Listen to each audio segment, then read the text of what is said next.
गरीब भाई की अमीर बहन। किशोर और पिद्दी दो भाई बहन थे। पिद्दी बहुत खर्चीले स्वभाव की थी।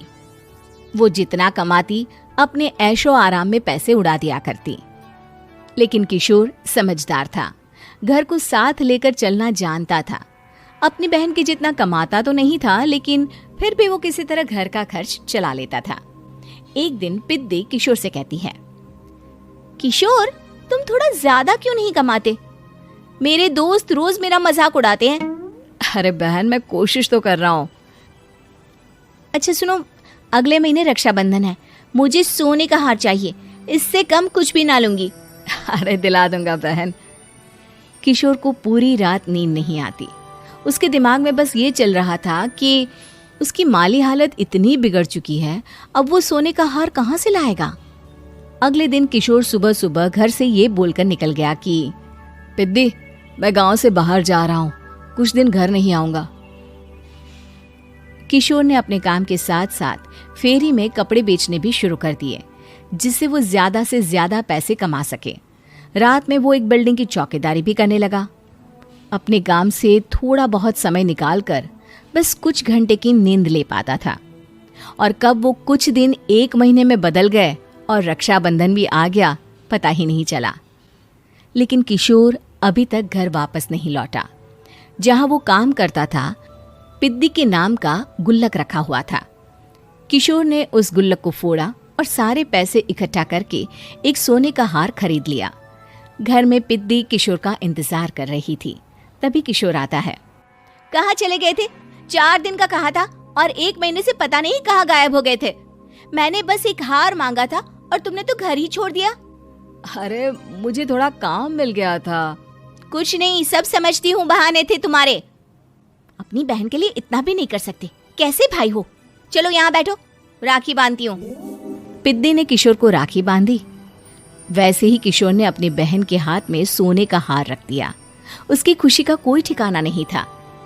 वो मिठाई खिलाए बिना ही नेकलेस लेकर चली गई और शीशे के सामने अपने गले में हार रखकर देखने लगी। किशोर ने लड्डू उठाया और खुद ही खा लिया। ऐसे कई साल गुजर गए। एक दिन पिद्दी की नौकरी छूट गई। अब वो पूरी तरह किशोर पर डिपेंड हो गई थी।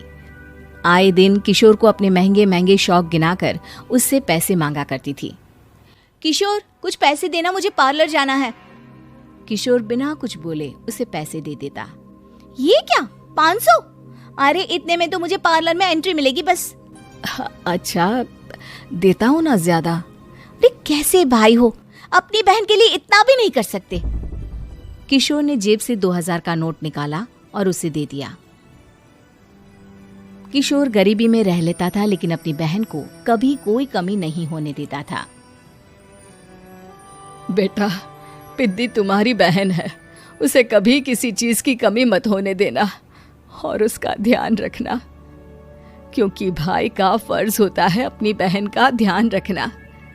किशोर ने माँ की कही ये बात हमेशा के लिए याद कर ली थी। शायद माँ की इसी बात की वजह से किशोर पिद्दी की हर जिद पूरी करता चला आ रहा था। किशोर, आज मैं अपने दोस्तों के साथ पार्टी करने जा रही हूँ, मुझे कुछ पैसे दो ना। किशोर पिद्दी को समझाता है, लेकिन पिद्दी नाराज होकर चली गई और अपने कमरे में सुबक सुबक कर रोने लगी। किशोर अपनी जेब से कुछ पैसे निकालता है और पिद्दी को दे देता है। किशोर खुद कभी अच्छे कपड़े नहीं पहनता, लेकिन पिद्दी को राजकुमारी की तरह रखता। पिद्दी के जाने के बाद किशोर अपने काम पर निकल गया। एक तरफ पिद्दी अपने दोस्तों के साथ मस्ती कर रही थी, तो वहीं दूसरी तरफ किशोर पैसे कमाने के लिए कड़ी मेहनत कर रहा था। कुछ और दिन ऐसे ही बीत गए। एक दिन पिद्दी एक लड़के को लेकर घर आई और उसे किशोर से मिलवाया। किशोर, मुझे इस लड़के से शादी करनी है, लेकिन इनके मम्मी पापा बोल रहे हैं कि उनको दहेज में एक कार चाहिए, तभी वो मेरा और पंकज का रिश्ता कबूल करेंगे। लेकिन बहन, कार खरीदना कोई सब्जी खरीदने के बराबर तो नहीं है। अरे कैसे भाई हो तुम, अपनी बहन के लिए इतना नहीं कर सकते? देखो, मैं ज्यादा इंतजार नहीं कर सकती, तुम्हें 1 साल में मेरे लिए कार खरीदनी ही होगी। अच्छा पंकज, एक काम करो, कल तुम अपने माता पिता को घर बुला लो, मैं उनसे तुम्हारे और पिद्दी के रिश्ते की बात कर लेता हूँ। अगले दिन किशोर के छोटे से घर में पंकज और उसके माता पिता आते हैं। बेटा, तुम्हारी बहन ने हमारी शर्त तो बता ही दी होगी। जी। बेटा, तुम तो इतने छोटे घर में रहते हो, दहेज कहाँ से लाओगे? मैं अपनी बहन की खुशी के लिए सब कुछ कर सकता हूँ। पंकज और पिद्दी का रिश्ता तय हो जाता है। किशोर अब अपनी क्षमता से 4 गुना ज्यादा काम करने लगता है। सुबह सबके घरों में न्यूज़पेपर फेंकता, दिन में मजदूरी करता और रात में चौकीदारी करता। खूब मेहनत करके किशोर ने अपनी बहन की शादी के लिए पैसे जुटा लिए। उसने अपनी बहन के लिए कार खरीद ली। जब वो पिद्दी के ससुराल वालों से मिलने गया तो उन्होंने किशोर से और पैसों की मांग की। इस बार किशोर हार चुका था। पिद्दी माफ करना, मैं तुम्हारी शादी उस लड़के से नहीं कर सकता। वो लालची लोग हैं, उन्हें सिर्फ पैसों से मतलब है। देखो किशोर, मैं पंकज से ही शादी करूंगी। क्योंकि पिद्दी ने तो किशोर की बात न मानने की जैसे कसम खा रखी थी। किशोर ने पंकज को घर बुलाया।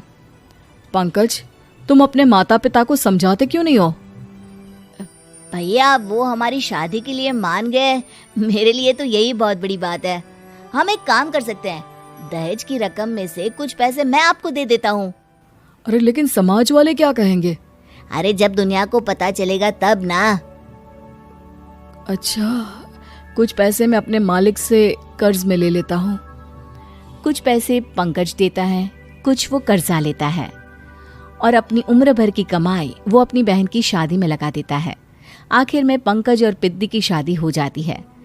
पिद्दी की विदाई के बाद किशोर बिल्कुल अकेला पड़ जाता है। अब उसका कमाने में भी मन नहीं लगता। उधारी वाले रोज घर में आकर बैठ जाते हैं। अरे किशोर, अब तो पिद्दी की शादी को 5 साल हो गए, अब तो हमारा पैसा लौटा दो। चाचा, पिद्दी के जाने के बाद किसी भी काम में मन नहीं लगता।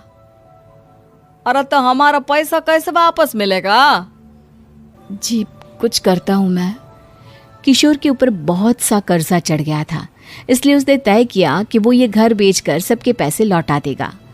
अगली सुबह शहर के किसी साहूकार को उसने अपना घर बेच दिया और सबके पैसे लौटा के वो गांव छोड़कर चला गया। पिद्दी ने शादी के बाद कभी अपने भाई का हाल तक नहीं पूछा। किशोर को फर्क नहीं पड़ता था, बस ससुराल में उसकी बहन खुश है ये जानकर उसे खुद की खुशी मिलती थी और ये सोचकर कि उसने माँ से किया हुआ वादा पूरा कर दिया।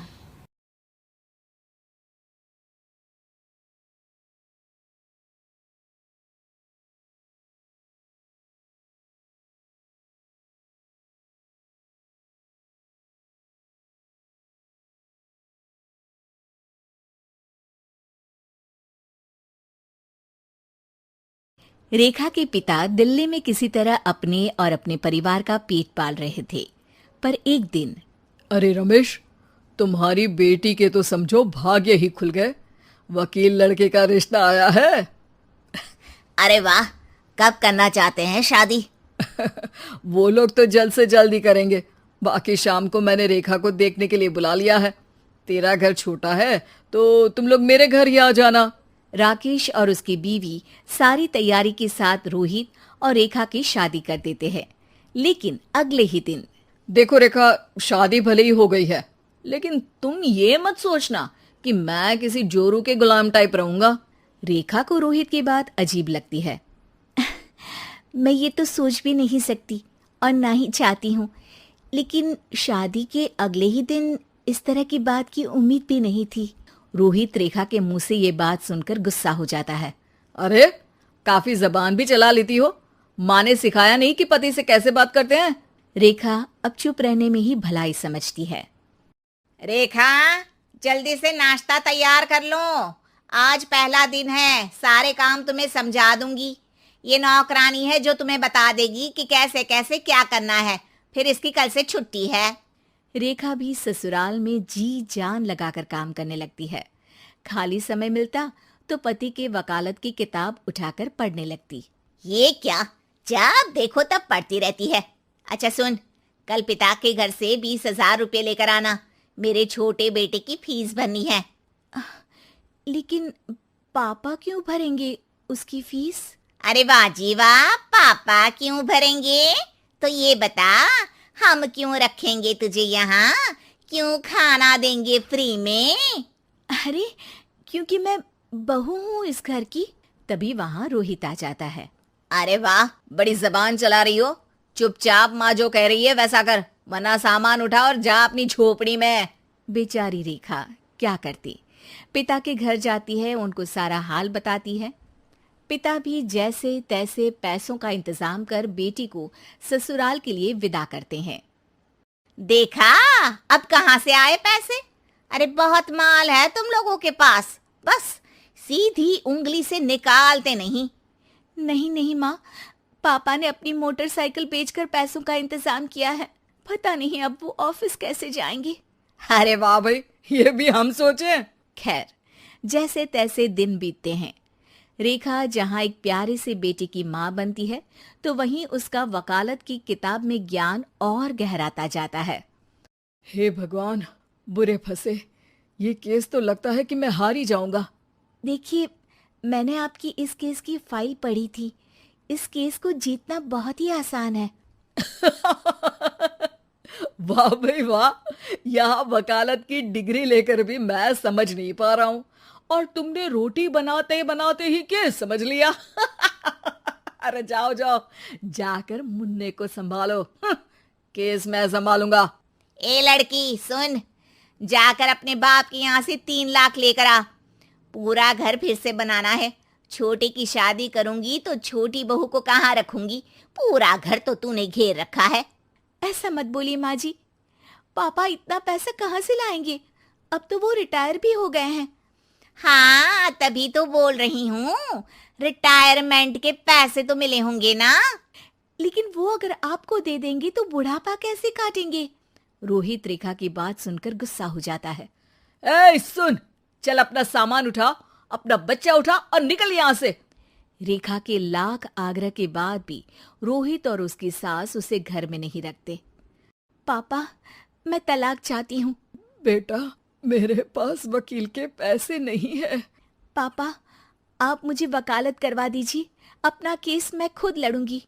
इस बार रेखा के पिता भी उसे ससुराल ना भेजकर रिटायरमेंट के पैसों से वकालत करवाते हैं। और फिर एक दिन कोर्ट के बाहर, रोहित, आज तुम अपना ही केस हार गए, वो भी उस लड़की से जिसकी तुमने कभी कदर ही नहीं की। रेखा, मुझे माफ कर दो। मैं इतनी बड़ी अमाउंट कहाँ से लाऊंगा? मैं हर महीने पैसे नहीं दे सकता तुमको। पैसे वहीं से लाना जहां से तुम मेरे पापा को लाने के लिए मजबूर करते थे। एक पिता अपनी बेटी की शादी उसकी खुशहाली के लिए करता है, ना कि सारी जिंदगी कर्जदार बनने के लिए। अरे, मेरे ही बेटे की किताब पढ़ पढ़कर ज्ञान बांट रही हो। वकालत की किताब तो ससुराल में ही पढ़ी थी ना। बिल्कुल, यहाँ मेरी गलती रही। जिस पैसे से मैंने इसकी शादी की थी, मुझे वो पैसे पहले इसकी पढ़ाई में लगाना चाहिए था। और आज रेखा एक जानी मानी वकील के रूप में काम कर रही है।